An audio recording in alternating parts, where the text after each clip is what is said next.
Next thing I want to talk about, there was a kind of a big announcement out in Washington that John Bolton John Bolton says he resigned, and President Trump says he let him go. But John Bolton, let me just bring it to the positive way, John Bolton is no longer our national security advisor. I don't really like that there are conflicting stories. You know, John Bolton says he let President Trump know that he would like to step down as national security advisor.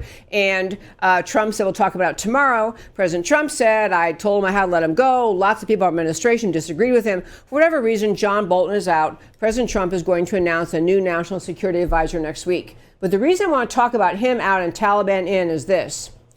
Some of you, and I've gotten some notes from some of you, don't like John Bolton very much. I happen to really like him.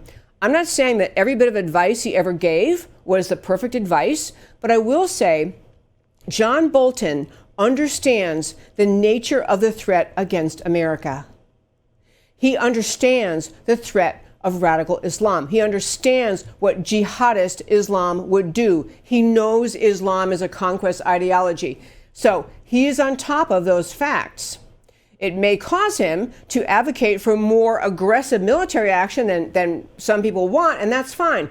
One thing President Trump ran on, and I agreed with him, we can't be around the world all day long trying to suppress every wrongdoer, trying to police the world and root out all evil in the world. We can't do that. And so Trump is right about that. We have to assess how successful we've been in our military adventures relating to Islamic terror. And so, he decides Bolton is out. They apparently were particularly in conflict, though, about the question of what to do about the Taliban. And so, as you likely know, and that right now, America is in negotiations with the Taliban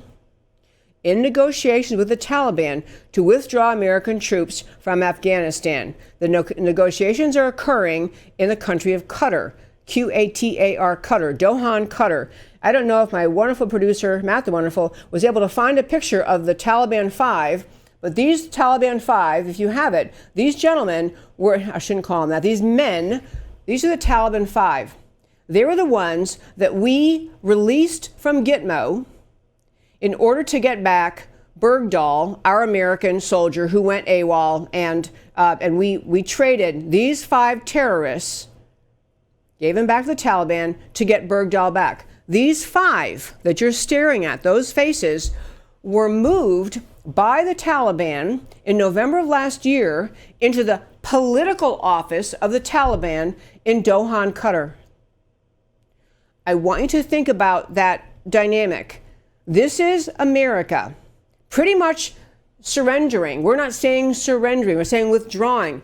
We're withdrawing our troops. We're recognizing it is not working in Afghanistan. We're not making progress. We've lost too many precious young lives, with which I agree. So now we're negotiating with the Taliban to get out of Afghanistan. The Taliban is rubbing our noses in it, sticking it in our face. For the Taliban to bring those 5 into the political office of the Taliban in Doha, Qatar, which is where the negotiations between America and the Taliban are happening. Negotiations. Now, I don't know if those 5 are sitting at the negotiating table right across from America's negotiators, but this is a total affront, an intentional mockery of America by the Taliban. This is a, we got you, you're losing, you're moving out, you're getting out of here. Now, this, going back to Bolton, John Bolton was very vociferous in saying that we should not, in America, he didn't like the idea of withdrawing from Afghanistan. I guess you can go both ways on that. But he also he did not at all agree with the idea that whoever had this crazy idea in the Trump administration of inviting the Taliban to Camp David. People, the Taliban they represent, among sadly dozens of other horrific Islamic groups in this world, they represent extreme conquest Islam. Taliban was the one in Afghanistan, wouldn't let girls go to school, and were keeping girls home. They engaged in just horrific, repressive violence in Afghanistan. They apparently were coddling al-Qaeda, which is why we went after them. Al-Qaeda who attacked us on September 11th, so we go after them. The Taliban are pure evil. Pure evil.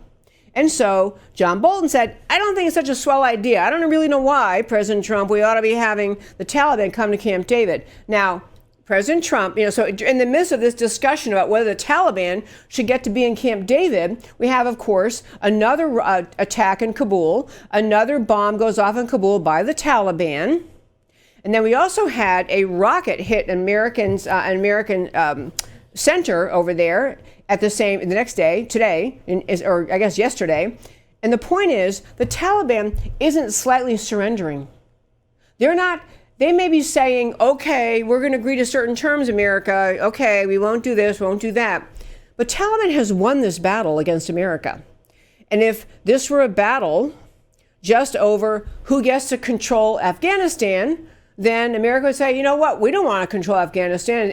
Let it, you guys can fight it out. By the way, the Afghani government is not even part of these negotiations. Did you realize that? The Afghani government still controls the majority of the districts in Afghanistan. The Taliban controls some districts, and some are uncontrolled by anybody. They're up for grabs. But we're in these negotiations with the Taliban, the terror group Taliban. The Taliban, won't let the Afghani government even be part of the negotiations. We're negotiating terms of our surrender. We're trying to save face and say, well, yeah, but we really mean it. You better not, harbor terrorists, whatever we're saying. The Taliban, as John Bolton well knows, does not care what is said in the negotiations. They won't care what they promise to. They don't care what they commit to. All they want is American troops out of the way for their conquest over all of Afghanistan. That's all the Taliban wants. So once you recognize that motive, you can still say, okay, fine, let them have it. Let the Taliban have Afghanistan. But you have to I'm going to go back to my first 5 point. It's not just the individual people and not even the individual players. The bigger point is the ideology, what the Taliban wants. If there ever was a epitome of a picture of the perfect example of a truly extremist group who is trying to impose Islam by force, impose Islam as a means of submission, it is the Taliban. And so we're not just surrendering the territory of Afghanistan, we're surrendering that we cannot stop that ideology from spreading. We're surrendering that we cannot seem to stand up against the evil of Islamic conquest. It's not a minor point. I am not disagreeing necessarily with removing our troops from Afghanistan. I want people surrounding President Trump who understand the nature of the evil of conquest Islam, jihadist Islam. That's what's needed. If Bolton's not the one, whatever reason they can't work together, I'm sorry to hear that, because I kind of like him. But, he may have too strong a personality. Maybe Bolton and Trump butt heads. I don't know. Or maybe, President Trump feels like he can't move forward with his campaign promise to try to extract us from situations around the world that we can't win. And that's a very noble goal, too. But the idea of remembering and honoring September 11th has to include honoring the idea that Islamic jihad is a long-term mission.